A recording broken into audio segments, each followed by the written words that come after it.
in a peaceful small town on the edge of Missouri, where the church bell rang faithfully every hour and the smell of fresh bread drifted softly through every narrow lane, lived a 10-year-old girl named Mira Thompson. Mira stood out from the other children in her class.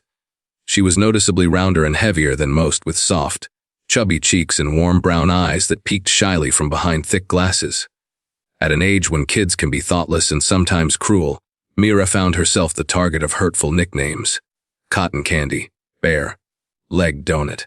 Some even mocked the way she walked, tapping their footsteps like a marching drum just to get a laugh. She had no close friends. No one ever invited her to join their lunch groups. At noon, Mira would quietly sit alone at a corner table, eating the lunch her mother had packed for her, usually chicken soup with rye bread, while her fingers turned the pages of a small, worn hardcover notebook she always carried. Inside were lyrics her father had once written. Mira's father had passed away 2 years ago from heart failure. He had been a street musician, playing his guitar on the busy corners of the town. He used to play his guitar at parks and local festivals. Though he wasn't famous or rich, every night he would cradle Mira in his arms and sing her old songs with a warm, soulful voice filled with love. After he passed away, Mira stopped singing out loud. Instead, she hummed quietly when she was alone, softly while helping her mother clean the bakery counter, gently while picking vegetables, and softly again during her homework. But she always kept her humming just low enough so only she could hear it. Then one April day, the principal's voice echoed over the school intercom with an announcement. Next week is Talent Week. Any student who wants to perform should sign up on the bulletin board outside the office. The classroom buzzed with excitement and cheers. Some planned TikTok dances, others wanted to play drums, and a group of girls bragged about singing popular songs. Mira kept her head down, silent and still. Yet the very next morning, among the crowded list of names and talents, one entry appeared that made the entire class explode with surprise. Laughter erupted around Mira Thompson. A wave of giggles flooded the classroom. That girl singing solo. Maybe she's trying to make the bread rise? Someone sneered. Another whispered, is the stage even big enough for her? And someone else joked, record it for TikTok, please. Mira stood frozen, staring down at the line of blue ink on the sign-up sheet. It wasn't her handwriting. Someone had cruelly signed her up as a joke. Yet, strangely, she didn't erase her name. That afternoon, when Mira returned to the bakery, her mother Clara wiped her hands on her apron and gently asked, "What's wrong, Mira? Your eyes look like they're about to cry." Mira took a deep breath and slowly told her everything. The sign-up, the laughter, the mocking. When she reached the part about wanting to sing her dad's songs, her voice broke, and all she could whisper was, "I really want to sing, Mom." "I miss Dad's voice." Clara didn't answer right away. She walked to the kitchen and pulled out an old wooden music box from a drawer. Inside was a cassette tape of her late husband singing, "Smile. Then we'll practice." Clara said softly, "Your dad would be so proud if he knew."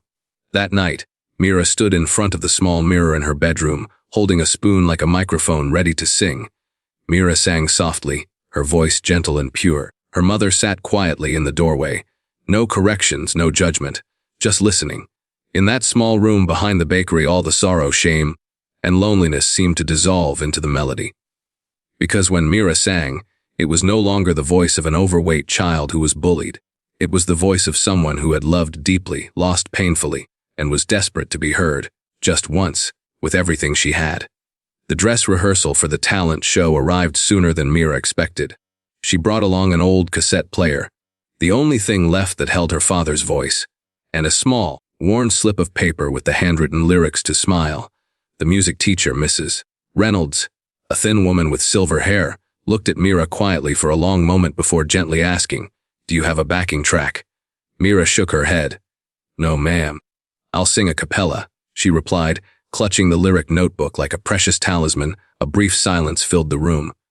There was a flicker of concern in Mrs. Reynolds' eyes, but she nodded. "All right, let's give it a try." Mira stepped onto the stage of the elementary school auditorium. Rows of blue plastic chairs were neatly arranged below. A few curious classmates glanced her way, while others whispered quietly with their backs turned. Mira stood perfectly still Mira stood at the microphone, her whole body tense, like a tightly wound string ready to snap. Then she closed her eyes and began, "Smile, though your heart is aching." Her voice rang out, light, trembling, yet steady and strong. Each note seemed to pour straight from her heart, with no instruments or bright lights, just her fragile, honest voice. At first, a few giggles bubbled from the audience. Someone even snapped a photo on their phone. But by the time Mira reached the chorus, the room had quieted down. Mrs. Reynolds set her pen aside. A student stopped doodling in their notebook. A parent passing by the door slowed to listen. Smile, even though it's breaking. Mira's voice wasn't loud or polished like a professional's, but there was something in it that made people stop and really listen. It sounded like the voice of someone hurting, yet still trying to bring comfort to others. By the last line, Mira's hands were tightly clasped together. No one clapped, not because they didn't like it, but because they simply didn't know what to do after hearing something so sincere. Mrs. Reynolds finally gave a small nod. "Thank you, Mira. I believe someone out there truly needed to hear that song." That evening at home, Mira opened her lyric notebook and added a single line at the bottom of the page. No need for applause as long as someone listens. Her mother sat at the kitchen table, quietly embroidering Mira's name onto a piece of white cloth. She asked softly, "Were you scared? Terrified?" Mira admitted, "But I still wanted to sing, even if only once." Mrs. Clara Rose walked over to Mira and handed her a blue hair bow, her father's favorite color. "Tomorrow I'll be sitting in the second row, just to the right of the stage. When you sing, just look at me." The performance took place on a gently sunny morning. The stage was set in the main auditorium, decorated with balloons and colorful banners that read, "Let your light shine." Mira wore a simple gray dress, her hair neatly braided and pinned with the blue bow. She walked slowly toward the backstage area. A few students glanced at her, whispered, and laughed, but this time Mira didn't lower her head. Though still scared and trembling, she now understood she wasn't singing for the ones who mocked her. She was singing for her father, for her mother, and most of all for herself. When her name was called, scattered applause followed. A few phones were raised, perhaps ready to capture another joke like before. But Mira stepped onto the stage. The bright lights shone down. She squinted but could still see her mother just as promised, sitting in the second row, hand over her heart, eyes never leaving her. "Smile. Though your heart is aching once again." The room slowly fell silent. The first line drifted out like a fragile whisper beneath the bright stage lights. Mira's voice wasn't loud or full-bodied. It trembled in places. But there was something extraordinary about it. It wasn't technique that held people's attention. It was the loneliness she carried, buried deep for so long, now transformed into melodies that reached the most hidden corners of people's hearts. At first, a few students tried to hold back their laughter. A girl from the neighboring class pulled out her phone, ready to catch a funny moment. But within seconds, that same girl lowered her phone. Mira sang as if she were the only person left in the world, as if this song was her final message.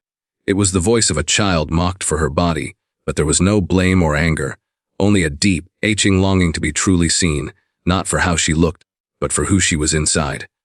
Each line she sang felt like a piece of her memory. "Smile, even though it's breaking." She sang of evenings spent with her mother, when their paycheck barely covered milk and bread. "When there are clouds in the sky, you'll get by." The song went. Mira remembered walking home in cold rain, her mother shielding her with an old apron, softly humming this very same tune, trying to coax a smile from her. Now, on the stage, Mira was singing back, as if answering all the pain she had ever carried. In the second row, Clara didn't blink. Every word her daughter sang held the weight of years she had spent as a single mother, waking before dawn to knead dough, enduring the stares of strangers who said her daughter was too big for little girls' dresses. All of that seemed to dissolve into Mira's voice. At the back of the auditorium, Mrs. Reynolds leaned against the wall. She had coached countless students for district competitions, voices perfect in rhythm and pitch. But it had been a long time since she'd heard a performance that made her heart ache. Not for the notes, but for the raw, honest emotion. Then the song ended. Mira bowed her head slightly, hands tightly clasped. She expected nothing. She wasn't waiting for applause, only hoping her mother was still there, still watching. 1 second passed, then 2, then 3. The room remained silent. Then, as if waking from a dream, Clara stood. She didn't clap or cheer. She simply rose, hand over her heart, eyes shining with tears. Her presence spoke volumes. "That's my daughter. And today, even I am learning how to smile, A nearby student stood up, then a teacher, then the entire auditorium. Like a line of dominoes falling, all rising to croak out.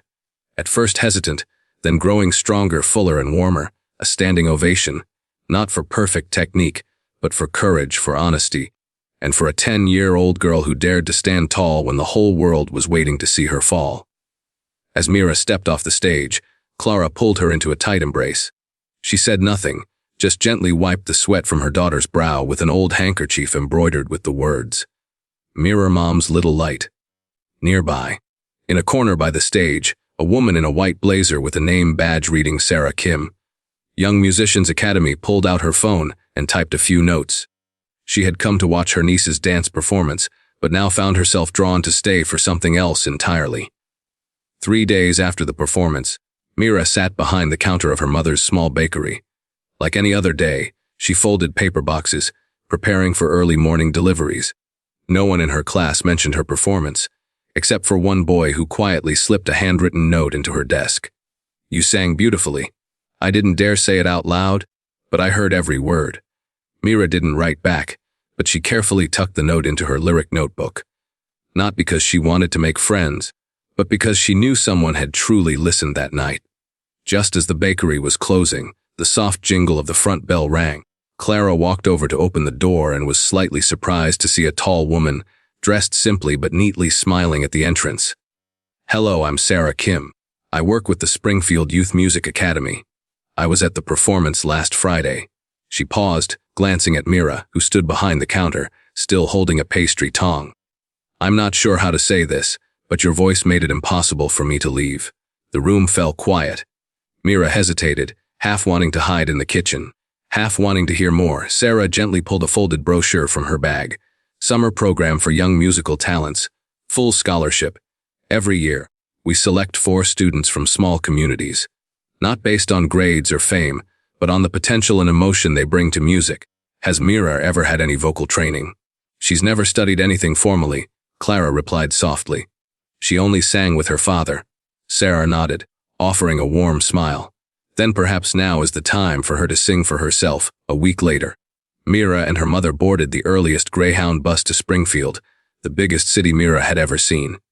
She carried a canvas backpack, her lyric notebook, and a small photo of her father's photo was carefully tucked into the pocket of her shirt.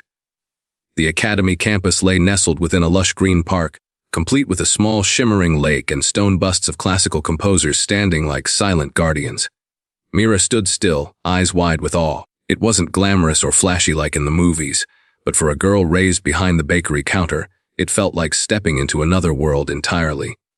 Sarah led them on a tour. Each classroom was soundproofed, equipped with pianos, microphones, and kind-faced instructors. In a small rehearsal room, Mira was invited to sing. No auditions, no pressure, just sing whatever she wanted. After a brief pause, Mira chose the same old song, "Smile." She stood in the spacious room, sunlight filtering through the windows, casting a warm glow on her hair. She closed her eyes and began to sing. This wasn't like her school performance. Today, Mira sang with a new spirit, no fear, no shame, only pure love for the song that had carried her through so many wounded years. When she finished, silence filled the room. Then, an older teacher quietly placed his hand over his chest. "This child seems like she's lived a lifetime," he whispered. Sarah turned to Clara, who had stood motionless the whole time, gripping the strap of her cloth bag tightly as if holding back tears. "I don't need to consult the board," Sarah said softly. "I'd like to offer Mira a spot in the summer scholarship program, a full ride, all travel, meals, and accommodations would be covered by the academy, as long as she promised to keep singing." That evening, in the cozy guest room the academy provided, Clara handed Mira a blue ink pen. Quietly, Mira wrote on the first page of her notebook, "I will sing not to be accepted. I will sing so no one else feels as lost as I once did." The end of term recital at the Springfield Youth Music Academy took place on a gentle June afternoon. Morning rain had given way to a warm sun that streamed golden light through tall windows of the auditorium. Backstage, Mira stood clutching her small notebook, as always. She wore a simple turquoise dress her mother had carefully stitched together from 2 old garments. No makeup, no fancy hairstyle. Just Mira, the girl once mocked for her body, once left alone at the lunch table, now ready to step onto a stage with the very voice she had kept hidden for so long. Over 200 people filled the audience, parents, instructors, guests from music centers, and a few local journalists. Clara sat in the third row, holding tightly to a handkerchief embroidered with Mira's name. She hadn't said much all day but had gently squeezed Mira's hand backstage, smiled, and whispered, "You don't have to prove anything. Just be yourself." When the host announced, "Next is a special performance," a young girl singing on a professional stage for the very first time. Mira Thompson with "You Are My Sunshine." Polite applause rippled through the crowd. Some glanced down at their programs. A quiet whisper floated. Another folk song. Mira stepped out, her canvas shoes tapping softly on the wooden floor.